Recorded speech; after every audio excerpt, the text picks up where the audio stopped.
आणि आता आपण सुरुवात करणार आहोत 36 जिल्ह्यांच्या बातम्यांना। खालापूर जवळच्या इरशाळवाडीमध्ये आंबेगाव जवळच्या माळीण आणि महाडमधल्या तळीयेची पुनरावृत्ती झालेली आहे। खालापूर जवळच्या इरशाळवाडीवर दरड कोसळून अनेक कुटुंब ढिगाऱ्याखाली अडकल्याची दुर्दैवी घटना घडलेली आहे। या घटनेमध्ये आतापर्यंत 12 जणांचा मृत्यू झाल्याचं मुख्यमंत्री एकनाथ शिंदेंनी म्हटलंय। ढिगाऱ्याखाली 103 जण अडकल्याची भीती आहे। आतापर्यंत 80 जणांना वाचवण्यामध्ये यश आलेलं आहे। इरशाळवाडीतल्या दुर्घटनेची माहिती मिळताच मुख्यमंत्री एकनाथ शिंदे तातडीनं दुर्घटनास्थळी दाखल झाले। मुख्यमंत्र्यांनी दुर्घटनास्थळाची पाहणी करून बचाव कार्याचा आढावा घेतला। तसंच ग्रामस्थांची विचारपूस करत मृतांच्या नातेवाईकांना 5 लाखांची मदत जाहीर केली आहे। इरशाळवाडी दुर्घटनेमध्ये आतापर्यंत 12 मृतदेह सापडले। त्या मृतदेहांवर एकत्रितपणे अंत्यसंस्कार केले जाणार आहेत। वाडीजवळच हे अंत्यसंस्कार करण्यात येणार असल्याची माहिती मिळते। इरशाळवाडीतले मोहन तुकाराम पारधी, त्यांची पत्नी आणि 8 महिन्यांची चिमुरडी थोडक्यात या दुर्घटनेतनं बचावलेत। दरड कोसळण्याच्या या घटनेमध्ये ते जखमी झालेत, मात्र त्याचं कुटुंब वाचलेलं आहे। इरशाळवाडीत झालेल्या दुर्घटनेत अनेक जनावरांचाही मृत्यू झालाय, मात्र अनेक जनावरं वाचली देखील आहेत। या जनावरांवर पशुसंवर्धन विभागाकडून उपचार केले जात आहेत। इरशाळवाडीतील दरडग्रस्त भागामध्ये एनडीआरएफची टीम दाखल झाली आहे। मदत आणि बचाव कार्य युद्ध पातळीवर सुरू आहे। बचाव कार्य आणखी जलद गतीनं होण्यासाठी हायवेपासून आतील रस्ता पोलिसांनी बंद ठेवलेला आहे। पाऊस आणि सरकणाऱ्या मातीमुळे बचाव कार्यात अडथळे येत आहेत। उपमुख्यमंत्री देवेंद्र फडणवीसांनी इरशाळगड दुर्घटनेमध्ये जीव गमावलेल्यांना श्रद्धांजली अर्पण केली आहे। मृतांच्या वारसांना राज्य सरकार सर्वतोपरी मदत करणार असून जखमींच्या उपचाराचा सगळा खर्च राज्य सरकार करणार असल्याचं देवेंद्र फडणवीस यांनी म्हटलेलं आहे। इरशाळगड दुर्घटनेची माहिती मिळताच मंत्री उदय सामंत आणि मंत्री दादा भुसे घटनास्थळी दाखल झाले, तर मंत्री गिरीश महाजन यांनी मदत कार्यात सहभाग घेतला। उपमुख्यमंत्री अजित पवार मंत्रालयातल्या आपत्कालीन नियंत्रण कक्षामध्ये पोहोचलेले होते। रायगड जिल्ह्यातल्या इरशाळगड दुर्घटनेतल्या नागरिकांच्या बचाव आणि मदत कार्याची त्यांनी माहिती घेतली। खराब वातावरणामुळे हेलिकॉप्टर तिथं उतरू शकत नाही, त्यामुळे हातानं बचाव कार्य करण्याशिवाय पर्याय नसल्याचं अजित पवारांनी म्हटलंय। इरशाळगड दुर्घटनेदरम्यान रेस्क्यू करताना बेलापूर इथल्या अग्निशमन दलातील एक अधिकारी शहीद झाले। इरशाळवाडीतील वस्ती जमीनदोस्त झाल्यावर बचाव कार्य करत असताना अग्निशमन दलाचे सहाय्यक केंद्र अधिकारी शिवराम धुमणे शहीद झाले। रायगडच्या इरशाळवाडी इथल्या दुर्घटनाग्रस्तांना मोफत शिवभोजन थाळीचं वाटप करण्याचा निर्णय मंत्री छगन भुजबळ यांनी घेतलेला आहे। याचबरोबर 10 किलो तांदूळ, 10 किलो गहू, पीठ, तूर डाळ, तेल, साखर आणि 5 लिटर रॉकेल देखील दिलं जाणार आहे। इरशाळगड दुर्घटनेवर केंद्रीय गृहमंत्री अमित शहा यांनी शोक व्यक्त केलाय। दुर्घटनेसंदर्भात मुख्यमंत्री एकनाथ शिंदे यांच्यासोबत चर्चा केली असून एनडीआरएफच्या 4 टीम्स घटनास्थळी पोहोचल्यात। जखमींवर तातडीनं उपचार करण्याला आम्ही प्राधान्य देतोय असं अमित शहा यांनी म्हटलंय। रावेर तालुक्यातल्या विवरा गावात वघाडी नाल्याचं पाणी शिरलेलं आहे। ग्रामपंचायतीनं वेळीच उपाययोजना न केल्यानं ही परिस्थिती उद्भवल्याचा आरोप ग्रामस्थ करतायत। साताऱ्याच्या सज्जनगड रस्त्यावर दरड कोसळल्याची घटना घडलेली आहे आणि यामुळे पर्यटकांनी सतर्क राहण्याच्या सूचना दिल्या गेलेल्या आहेत। गडावर जायच्या रस्त्यावरचे दगड स्थानिकांनी हटवलेले आहेत।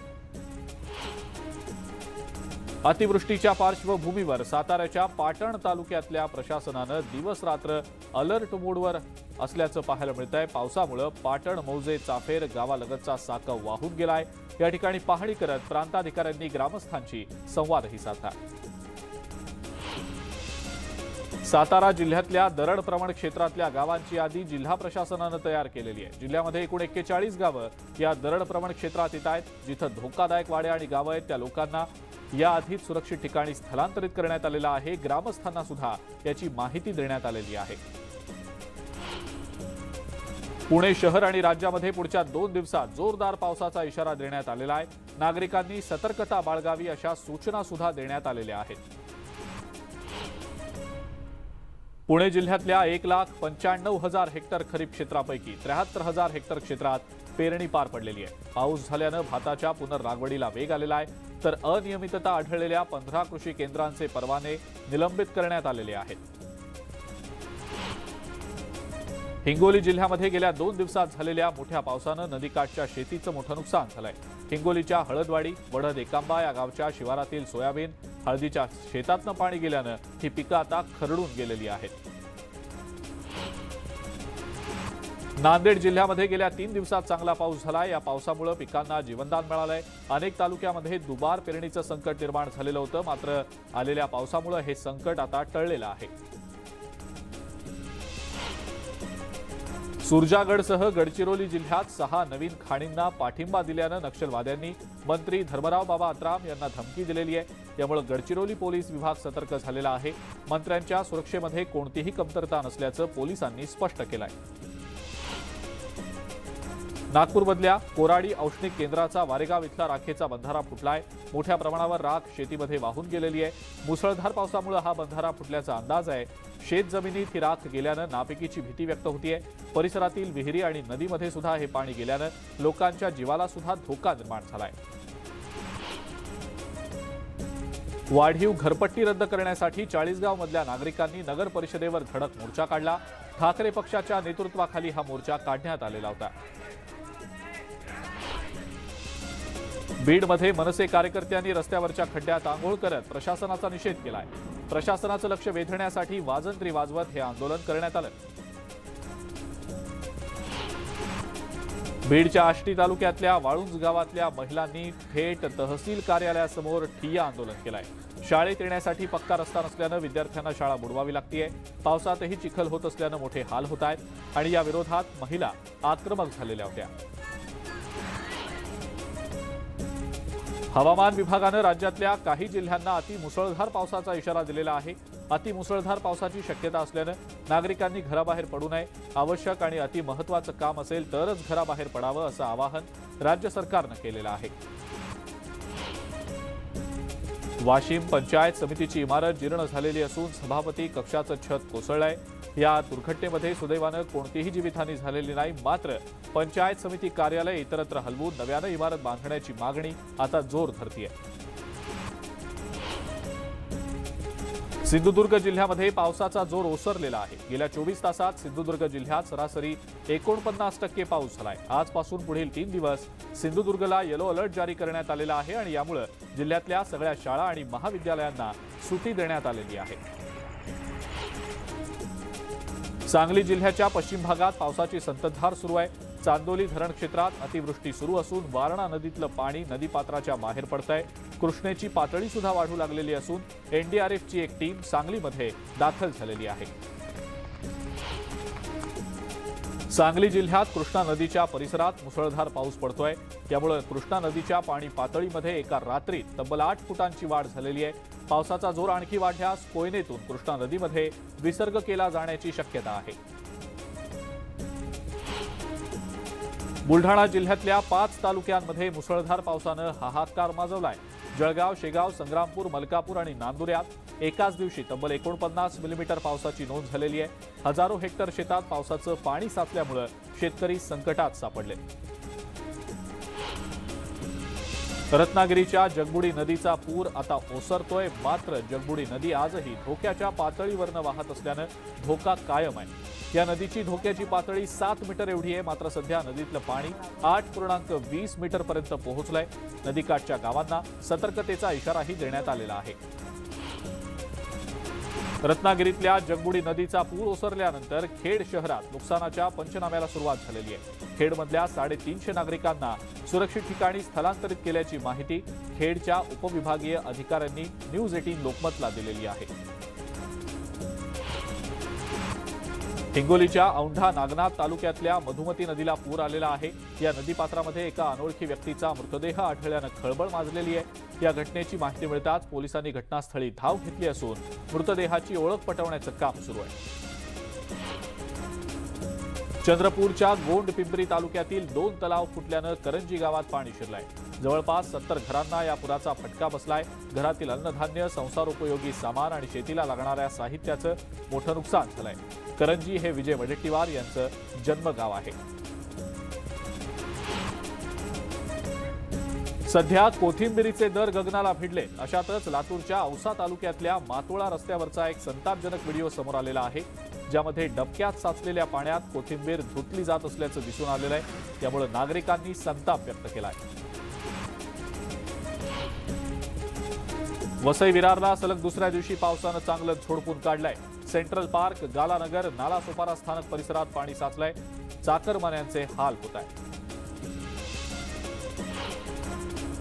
मुसळधार पावसानं मुंबईला सुद्धा चांगलं झोडपून काढलंय। मुंबईला पाणी पुरवठा करणाऱ्या तलावांपैकी तुळशी तलाव हा ओसंडून वाहू लागलेला आहे। त्यामुळे मुंबईकरांची पाण्याची चिंता मिटलेली आहे। अमरावतीच्या तिवसा तालुक्यामध्ये जोरदार पाऊस सुरू आहे। ममदापूर इथं मध्यरात्री एका घराची भिंत कोसळली आहे। या घटनेत 5 जण थोडक्यात वाचलेत, मात्र जीवनावश्यक साहित्य भिजल्यामुळे मोठं नुकसान झालंय। रत्नागिरी मुंबई गोवा महामार्गावरच्या वासिष्ठी पुलावरच्या भराव पावसाच्या पाण्यात वाहून गेलेला आहे। नदीची पाणी पातळी वाढल्यामुळे हा भराव वाहून गेलाय। हा भराव तातडीनं भरला नाही तर पुलाला मोठा धोका निर्माण होण्याची शक्यता आहे। चिपळूणमधला पूर ओसरला असून तिथलं जनजीवन आता पूर्वपदावर आलेलं आहे। रात्रीपासून पावसानं उसंत घेतल्यामुळे वाशिष्ठी आणि शिव नदीच्या पुराचं पाणी ओसरलंय। पुराच्या पाण्यामुळे आलेला कचरा नगर परिषदेनं स्वच्छ करायला घेतलाय। खेडच्या भरणे नाका परिसरात जगबुडी नदीच्या पुलावर एक महाकाय मगर दिसल्यानं खळबळ माजली। वन विभागाच्या अधिकाऱ्यांनी या मगरीला रेस्क्यू करून नैसर्गिक अधिवासात सोडलेला आहे। नागपुरातल्या भरतनगर चौकामध्ये एका भरधाव वेगानं जाणाऱ्या कारनं दुचाकीला धडक दिली आहे। या अपघातात कारनं दुचाकीला 50 फुटांपर्यंत फरफटत नेलं आणि त्यामुळे दुचाकीवरच्या विद्यार्थिनीचा मृत्यू झालाय। मालाडच्या आप्पापाडा इथं पाण्याच्या प्रवाहामध्ये एक तरुण वाहून गेलाय। मद्यधुंद अवस्थेत पाण्यात धांगडधिंगा करण्याचं धाडस या तरुणाच्या अंगलट आलेलं आहे। या घटनेची माहिती मिळताच पोलीस आणि अग्निशमन दल घटनास्थळी दाखल झालं असून तरुणाचा शोध सुरू आहे।